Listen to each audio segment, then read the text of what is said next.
Good morning students, how are you. कैसे हैं आप सब। स्टडी कैसी चल रही है आपकी। आई होप कि स्टडी आपकी अच्छी चल रही है। तो जैसा कि हम वर्ब के टॉपिक में अंतिम पड़ाव पर पहुंचे हुए हैं और आज की क्लास हम शुरू करते हैं। तो उससे पहले जैसा कि आपको पता है सरस्वती मंत्र से हम शुरुआत करते हैं। तो मौन वाचन के साथ हम क्लास शुरू करेंगे।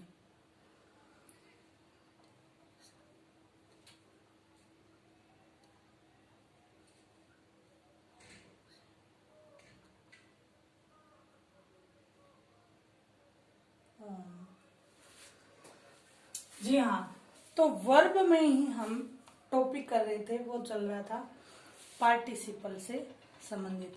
तो प्रेजेंट पार्टिसिपल और परफेक्ट पार्टिसिपल हमने प्रेजेंट और पास्ट पार्टिसिपल हमने कर लिया था और अब हम करने जा रहे हैं इसका तीसरा part, perfect participle.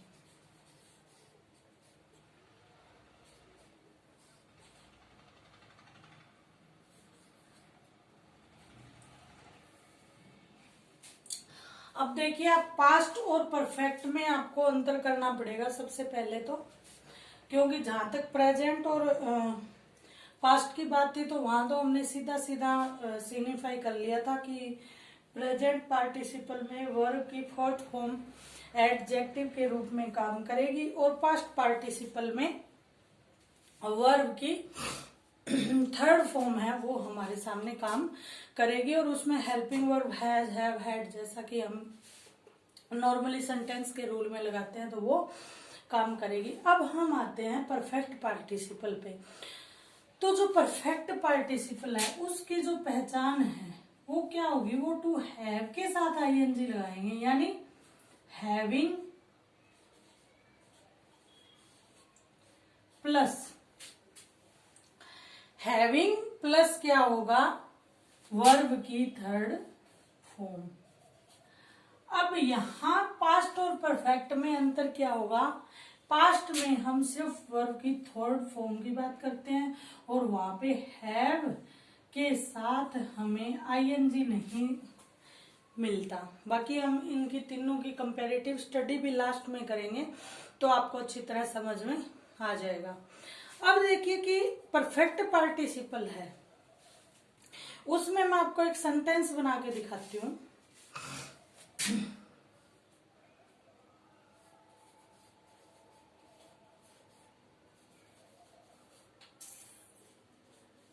Having failed again, ठीक है। Having failed again comma he does not want to study, ठीक है। अगेन, अब सबसे पहले तो इसमें आपको एक प्रयोग दिख गया होगा और आपको बड़ा सुकून मिला होगा ये देख के कि आपको ये चीज समझ में आ गई कि ये है क्या, टू प्लस वर्ब की फॉर्म है। और क्यों है ये, क्योंकि आप यहीं से देखिए subject helping verb plus note, यानी ये कौन सा सेंटेंस नेगेटिव वाले उसमें चला गया ना। ये अफर्मेटिव जो हमने सेंटेंसेस की 4 फॉर्म की थी उनमें ये वाक्य आ रहा है, वांट चाहना, यानी मेन वर्ब होगी। अब मेन वर्ब के बाद ये जो वर्ब है वो क्या, ऑब्जेक्ट का काम कर रही है और आपको बताया था ऑब्जेक्ट का काम करे और जो वो नाउन हो, ठीक है।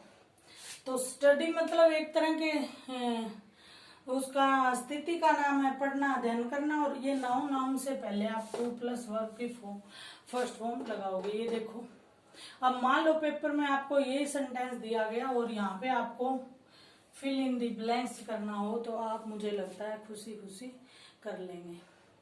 अब हम बात करते हैं हम हमारे मेन टॉपिक पे, परफेक्ट पार्टिसिपल।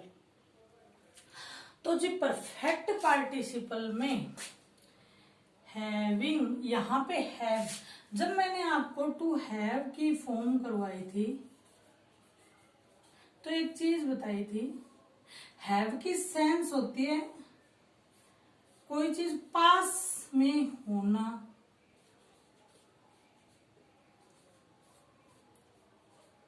अब जैसे क्या होता है, आई हैव 4 पेन, यानी मेरे पास 4 पेन हैं, ठीक है। और दूसरा है हेल्पिंग वर्ब के रूप में काम करता है, जो आपने टेंस में पढ़ा था, हैज, हैव और प्लस वर्ब की थर्ड फॉर्म, तो वो किसी कार्य के हो चुके होने की सेंस में मिलाकर वो वहां पे प्रयुक्त होते हैं। अब इसकी सेंस जो होती है ना, हैव की, हैवी, मान लो हैव की लगाओ पहले, वो होता है कि कुछ अधिकार सूचक ये शब्द है, भी मेरे पास कोई चीज होना, या मैंने कोई चीज ले लिया, इनटेक कर लिया, हैविंग डिनर, डिनर ले लिया, जैसे इस तरह के जो सेंटेंसेस है, ठीक है। तो ये वो चीज वहां से ये आई है। हैव के साथ क्या है, आईएनजी, यानी वर्ब हैव को, जैसे ये क्या हेल्पिंग वर्ब भी तो है ना एक तरह से, तो हैव को इन्होंने वर्ब मानकर उसकी फोर्थ फॉर्म को यहाँ पे हैविंग, ठीक है। हैविंग मतलब लेना, कोई चीज पास में रखना, कोई चीज इनटेक कर लेना, उस तरह की सेंस में ये काम आएगा, ठीक। फेल, अब फेल एक वर्ब है, लेकिन इसमें क्या वर्ब की थर्ड फॉर्म लगा दी इन्होंने, फेल्ड, यानी हो चुका है। कहीं ना कहीं यह भी क्या है, कार्य होने की सूचना हमें देगा, ठीक है। हैविंग फेल्ड अगेन, दोबारा फेल हो गया। He does not want to study again, वह दोबारा नहीं पढ़ना चाहता, क्योंकि वह एक बार फेल हो गया तो वह दोबारा नहीं पढ़ना चाहता, यानी है परफेक्ट पार्टिसिपल का वाक्य बनता है। और यह हमें क्या सेंस देता है कि कोई ऐसा कार्य जो हो चुका है और जो एग्जिस्ट करता है, जिसका वजूद है, यानी अब उसका रिजल्ट है, वो उसका रिजल्ट उसके साथ एग्जिस्ट करेगा जब तक वो स्टडी में रहेगा, यानी जब तक वो पढ़ेगा। जैसे ये लगा सकते हो आप, हैविंग डिनर, यानी उसने डिनर ले लिया है, ठीक है। He does not want to eat again, वह दोबारा नहीं खाना चाहता। तो ये जो पोर्शन है ये परफेक्ट पार्टिसिपल के रूप में काम करेगा। और परफेक्ट पार्टिसिपल का मतलब क्या होगा कि कोई भी ऐसा कार्य जो हो चुका है, ठीक है। अब यहाँ इसका जो स्ट्रक्चर है वो देखो आप कैसे बन रहा है कि यह सेंटेंस का पहला पोर्शन है, सब्जेक्ट सब कुछ, रूल स्ट्रक्चर यहाँ से शुरू हुआ है। ये जो अपने आप में परफेक्ट पार्टिसिपल का प्रयोग पहले हुआ है, और इसका प्रयोग एक तरह से एज ए सब्जेक्ट है यहाँ पे हुआ है। जैसे हमने जीरेंड वाला वाक्य देखा था ना, smoking is bad for health, यानी ये एज ए सब्जेक्ट, वहां पे क्या रूल था, वहां तो क्या था कि वो एज ए नाउन आएगी और उसके साथ वर्ब की फोर्थ फॉर्म जुड़ेगी। ये भी एज ए नाउन या सब्जेक्ट यहाँ पे वर्ब के साथ, यानी वर्ब की हेल्पिंग वर्ब के रूप में ये काम आया है। यहाँ पे हेल्पिंग वर्ब प्लस आईएनजी और प्लस वर्ब की थर्ड फॉर्म का स्ट्रक्चर रहेगा, फिर कोमा, उसके बाद नेक्स्ट जो रिमेनिंग पूरा सेंटेंस है उसका पोर्शन आएगा, ठीक है। तो ये चीज आपको क्लियर हो गई होगी। अब इनकी हम कंपैरेटिव स्टडी करते हैं।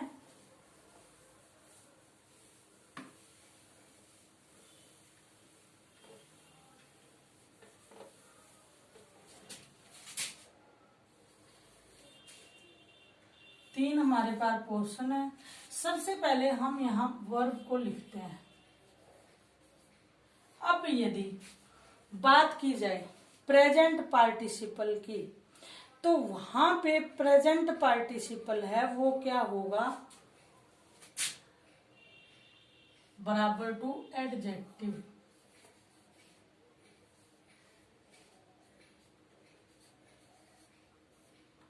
ठीक है। ये प्रेजेंट पार्टिसिपल हो गया, ये पास्ट में पूरा लिख देती हूँ, पास्ट पार्टिसिपल हो गया, और ये हो गया परफेक्ट पार्टिसिपल। ठीक है, अब यहाँ पर सेम रूल यहाँ पे लागू होगा कि जो वर्ब है वो वर्ब की तरह काम नहीं करके किसकी तरह काम करेगी, एडजेक्टिव की तरह काम करेगी।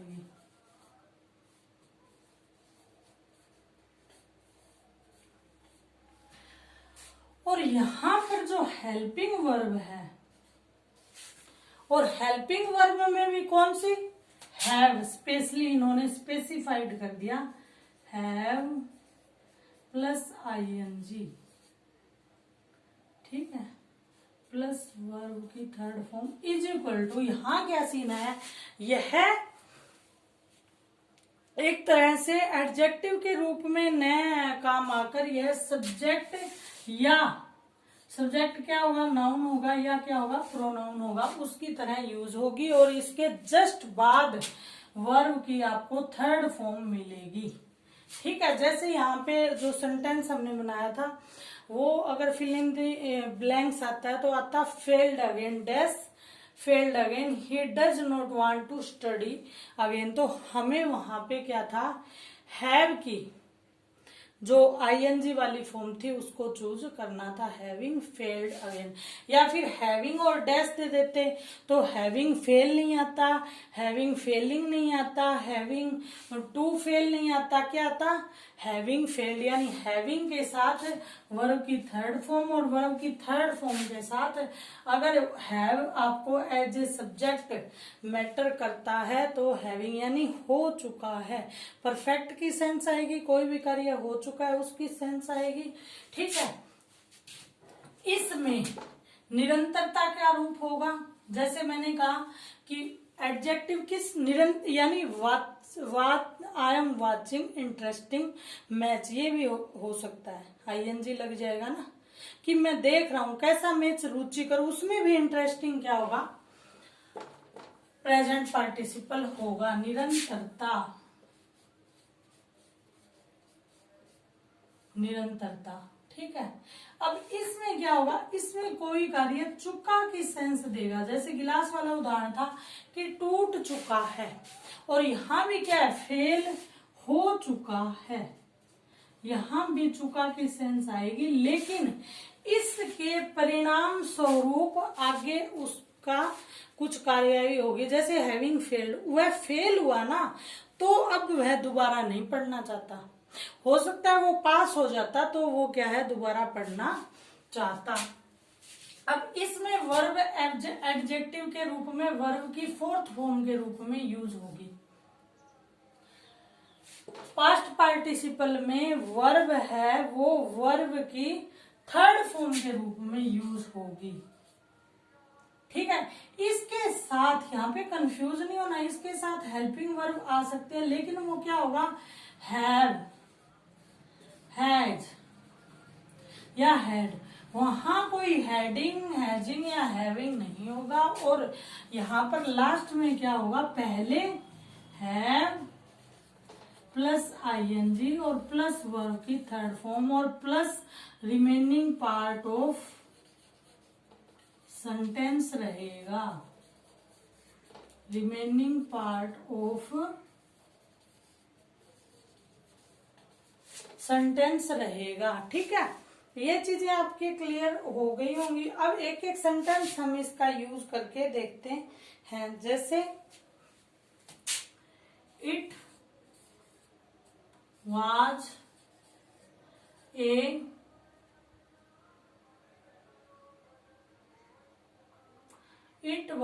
A lightning day, lightning night कर लेते हो, लाइटनिंग, लाइटनिंग होता है बिजली चमकना।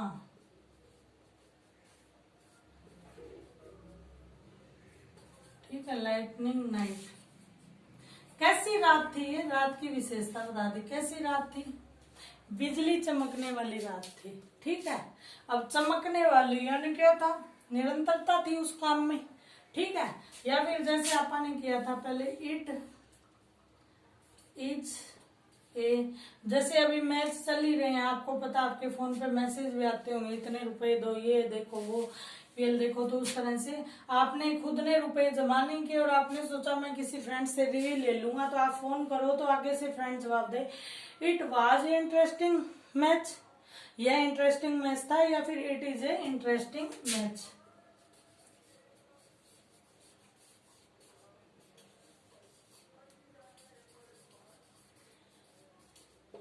ठीक है, अब यहां पे कैसा सेंटेंस बनेगा?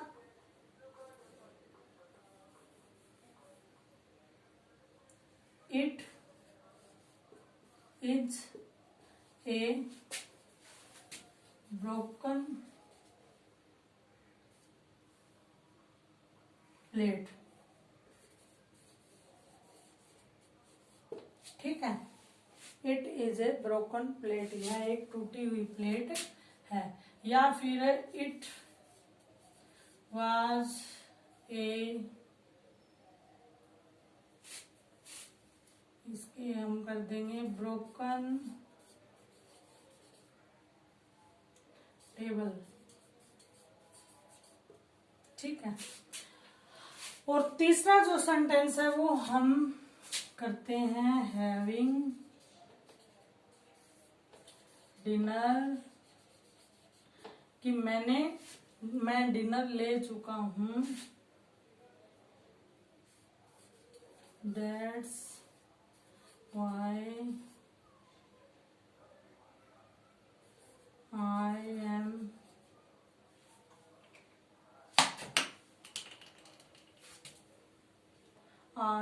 डोंट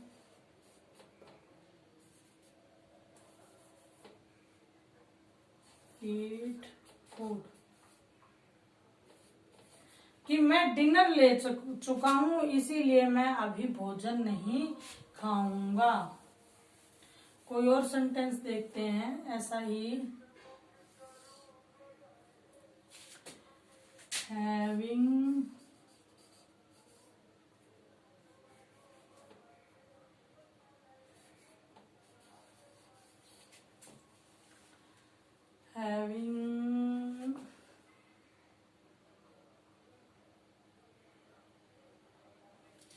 ट्राइड अगेन, कि मैं दोबारा प्रयास कर चुका हूं,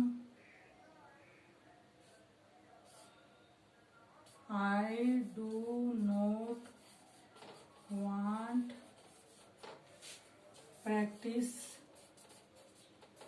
अगेन, कि कोई बंदा है वो बार बार प्रैक्टिस कर रहा है, बार बार उसे फेलियर मिल रही है, अच्छा रिजल्ट नहीं मिल रहा है, तो वो क्या कह देगा कि मैं प्रयास कर चुका हूं, मैं उसका दोबारा प्रयास नहीं करना चाहता।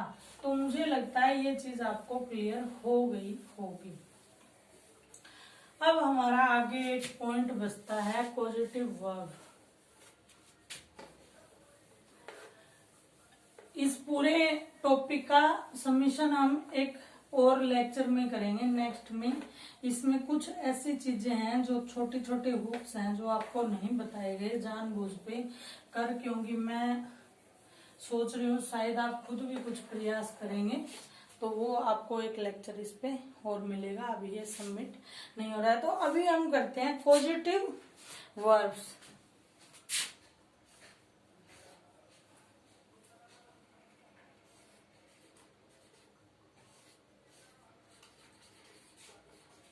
पॉजिटिव वर्ब्स, ये कौन सी वर्ब होंगी?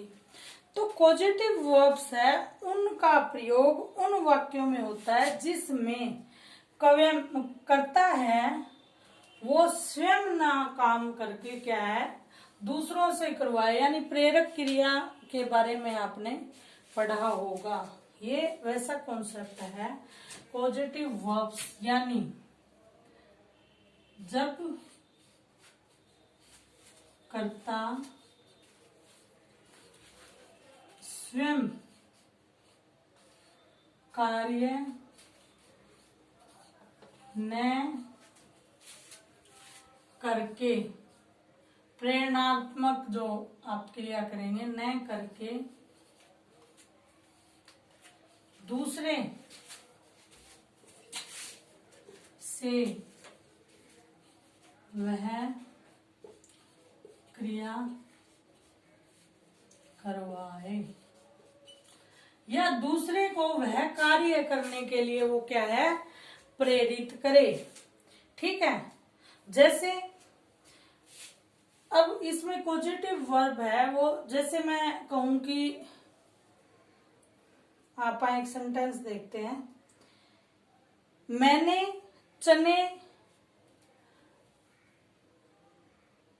भुनवा लिए हैं। ठीक है, मैंने चने भुनवा लिए हैं। अब आप देखिए, यहाँ माइंड लगाने वाली बात है, मैंने। अब आप कहोगे जी इसमें करता तो मैं ही हूं। चने भुनवा, हाँ भुनवाने का काम भी मैंने किया है, लेकिन हमारी जो मेन वर्ब है वो क्या है, भुनवाना चने। लेकिन वो चने भुने किसने, यानी ये हमने चना भूनने वाले से भुनवाए ना। आप फर्क समझ पा रहे हो? मैंने यहाँ पर ये नहीं कहा मैंने चने भून लिए हैं, नहीं, इसने कहा भुनवा लिए हैं, यानी मैंने यह कार्य करवा लिया है। उस दुर्घटना ने मुझे रुला दिया, यानी कहीं ना कहीं से हमें वो क्रिया प्रेरित किया है, उस क्रिया ने कोई कार्य करने के लिए, या हमने किसी दूसरे को प्रेरित किया। जैसे पहले वाक्य में मैंने दूध चने भूनने वाले को प्रेरित किया कि आप भूनो, तो उन्होंने भूले, और दूसरी घटना की दुर्घटना ने मुझे, कि उस दुर्घटना ने मुझे रुला दिया, तो उस दुर्घटना ने मुझे प्रेरित किया। तो यह कंसेप्ट आप एक दो वाक्य और देख लीजिए, आपकी और समझ में आएगा। जैसे अध्यापक ने